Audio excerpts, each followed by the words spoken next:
చూడండి అయితే పపాయ మేమైతే తిన్న తర్వాత కొంచెం మిగిలిపోతే అట్లనే ఉండిపోయింది. దాన్ని వారేయడం ఇష్టం లేక దీంతో నేను మొక్కలకు ఒక మంచి మెడిసిన్ అయితే తయారు చేస్తున్నా మొక్కల కోసం. సో ఇది చాలా మందికి అయితే తెలుసు, కానీ తెలియని వాళ్ళు ఎవరైనా ఉంటారు కదా, వాళ్ళ కోసం అయితే యూజ్ అవుతుందని చెప్పేసి మళ్ళీ చేస్తున్న. వీడియోని అయితే తప్పకుండా లైక్ చేయండి, షేర్ చేయండి, సబ్స్క్రైబ్ చేసుకోండి. సో ఇక్కడ నేను పపాయని చిన్న చిన్న ముక్కలా కట్ చేస్తున్నా. ఇట్లా మస్తు స్మాష్ చేయాలన్నమాట. మీరైతే గ్రైండర్ కూడా పట్టుకోవచ్చు.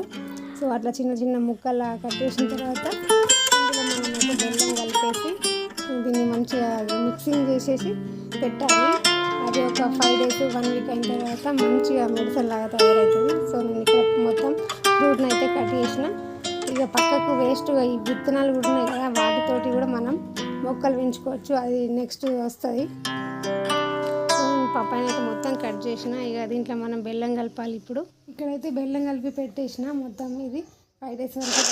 సో ఇక్కడ చూస్తుండ్రు కదా, ఇది అయితే పపాయ గింజలు. మేము ఇప్పుడు పపాయ పండు తిని ఇక మిగిలిన గింజల్ని వేస్ట్ పడేసే బదులు వర్షాకాలం కదా, ఒకసారి అయితే ట్రై చేద్దాం మరి మొలుస్తాయా లేవా అని చెప్పేసి ఇదైతే ట్రై చేస్తున్నాం. ఇక్కడ రంజన్ గుండి ఉంది. ఈ రంజన్ గుండిలో గంగవాయిల కూర అయితే మస్తు మొలిచింది, ముదిరిపోయింది. దీనికి ఇంకా పూత వచ్చింది, కొన్ని విత్తనాలు కూడా తయారవుతున్నాయి. ఇక్కడ విత్తనాలు ఉన్నాయి లోపల చూడండి. ఇందులో ఇంకా ముద్రలేవు, నల్లగా విత్తనాలు చిన్నగా ఉంటాయి. ఆపు చాలా చిన్నగా, ఎంత సన్నగా ఉన్నాయి, ఆవాల కంటే అంత సన్నగా ఉన్నాయి. ఈ విత్తనాలు ఇంట్లోనే పడతాయి, మొలుస్తూనే ఉంటాయి ఎప్పుడు. అందుకోసమని మనకి మళ్ళీ ఆకుకూరలు మళ్ళీ విత్తనాలు పోయాల్సిన అవసరమే ఉండదు, కొనాల్సిన అవసరం కూడా ఉండదు. ఒక్కసారి పెంచుకుంటే చాలు, ఒక్కసారి కుండీలో పోస్తే చాలు, అదే మొలుస్తూనే ఉంటాయి. ఇక్కడ చూడండి, ఇగో నేను ఇందులో ఆల్రెడీ ఒకసారి తెంపినా, ఇక మిగిలింది మళ్ళీ అంతా ముదిరిపోయింది అన్నట్టు. మళ్ళీ పూత వచ్చి మొత్తం ముదిరిపోయింది. ఇక మనం అది వండుకున్నా కానీ మంచిగా ఉండదు కదా, అంత ఇత్తులు. అందుకే ఇక పీక్ పడేస్తున్నా. మళ్ళీ దీన్ని కుండీలలో వేయ కంపోస్ట్ కోసం బయటనే పడేస్తాం. మళ్ళీ అందులో కూడా మళ్ళీ మొలుస్తూనే ఉంటాయి. ఇక పక్కకే పడేస్తా. ఇక ఇదైతే ఈ ఇత్తులు వేయడానికైతే ఇది మొత్తం క్లీన్ చేస్తున్నా. మట్టి కొంచెం లూజ్ చేస్తున్నా. ఇది ఎల్లిగడ్డ. ఒకసారి అంతకుముందు ఎల్లిగడ్డ పెట్టినండి, ఎల్లిపాయలు పెడితే ఎల్లిగడ్డ తయారైంది. చిన్నగా అయింది. దీనికి బలం లేకుండే, మనం దీనికి ఏం బలం ఇవ్వాలి, అందుకే ఇట్లా తయారైంది. సో మట్టి అయితే లూజ్ అయిపోయింది. ఇలా ఈ పపాయ విత్తనాలు అయితే వేసేద్దాం. ఇట్లా పడేస్తే ఎన్ని మొలుస్తాయో చూడాలి. ఇది ఈజీగా మొలుస్తాయి, కాయలు కూడా మంచిగానే కాస్తాయి. పపాయ చెట్టుకు మస్తు మంది ఇళ్ళల్లో ఈజీగా పెంచుకుంటారు. దానికి అసలు ఏం బలం ఇచ్చే అవసరం లేదు, ఏం పని లేదు.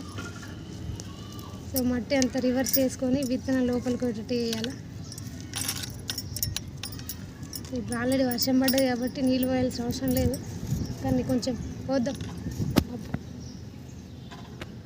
విత్తులు ఉన్నాయి, అవన్నీ లోపలికి పెట్టేట్టు కొంచెం మట్టి అయితే వేస్తున్నా.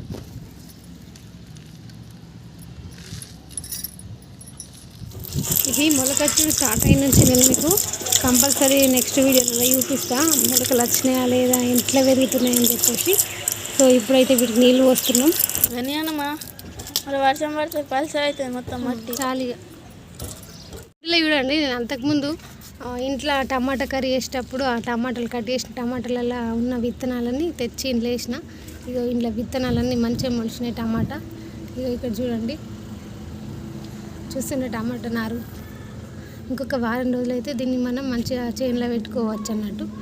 ఎండాకాలం 2 సార్లు పోస్తే అది ఎండలకు అసలు అట్టుకోలేదు, కానీ ఈ వర్షాకాలమే వర్షాలు పడ్డప్పటి నుంచి మంచిగా మొలుస్తున్నాయి. ఇక ఈ కుండీలో అయితే గంగవాయిల కూర అయితే మంచిగా అయింది. ఒక మామిడికాయ వేసుకొని పప్పులు వేసుకోవాలని కూర అయితే సూపర్ వస్తుంది. ఇగో ఈ కుండీలో ఎర్రగా కనిపించేటి ఎర్ర బచ్చులు, ఇవి కూడా అన్ని ఇత్తులు పడి మొలిచినాయి. ఇగో ఇక్కడ మస్క్ మిల్లలు కట్ చేసుకొని తెచ్చి ఆ విత్తనాలు ఇక్కడ వేస్తే ఇవి కూడా మొలకలు వచ్చినాయి. మళ్ళీ కింద ఇక టమాటా మొక్కలు కూడా అవి కూడా మొలుస్తున్నాయి ఇప్పుడు. ఇక్కడ ఇది ఈ శంకుపూల చెట్టు ఇప్పుడు పూలు వస్తుంది. వర్షాలు పడ్డ నుంచి డబుల్ పెటల్స్ ఉంటుంది, ఎంత ముద్దకు ముద్ద ఉంది కదా. ఇంకొక గుడ్ న్యూస్ ఏంటంటే 6 సంవత్సరాల నుంచి నేను వీడియోస్ చేస్తుంటే ఇప్పుడైతే నా ఛానల్ మానిటైజేషన్కి అయితే వెళ్ళింది. నా ఛానల్ రివ్యూలో ఉన్నది, ఏమవుతుందో చూడాలి రిజల్ట్ అయితే. సో దానికి సంబంధించిన డీటెయిల్స్ అయితే నేను నెక్స్ట్ వీడియోలో షేర్ చేస్తా. ఈ వీడియోని అయితే మీరు తప్పకుండా ప్లీజ్ లైక్ చేసి, షేర్ చేసి, సబ్స్క్రైబ్ చేసుకోండి. Thanks for watching this video.